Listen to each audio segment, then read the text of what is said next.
হাই friends, আজি ওলালোঁ মাহঁতৰ ঘৰলৈ।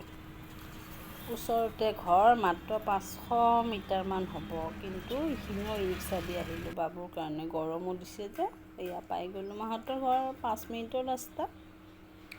তাৰ কাৰণে খোজকাঢ়ি নাহি মই ৰিক্সাত আহিলোঁ। অহাৰ লগে লগে ভাই বোৱাৰী দিলে পিঠা, মোক দিলে চাহ, মাইনাক দিলে ক'ল্ড ড্ৰিংক। চাহ তাহ খাই লৈ তাই ভাতত লাগি গ'ল। ভাত বনাব তাই আৰম্ভ কৰিলে, মাছ মাংস কিবাকিবি বনাইছে, ময়ো অলপ কিবাকিবি চাই দিলোঁ। এইফালে বাবুই মাটি খেলাত আৰম্ভ। ডাম্পাৰখন ঘৰৰ পৰা লৈ আহিছে, ঘৰত যে সি মাটি নাপায়, ইয়াতে মাটি পাই একদম ফূৰ্তিৰ সীমা নাই। পূৰা মাটি খেলি আছে। মই খেলক দিয়ক, পিছত যাওঁতে তাক গাটো ধুৱাই দিম। আজি চান্স পাইছে, সি খেলি থাকক।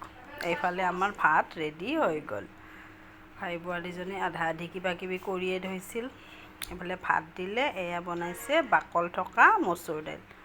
দেখিবলৈ গোটা মগুৰ দাইল হান পায় নহয়, কিন্তু নহয়, বাকল থকা মচুৰ দাইল।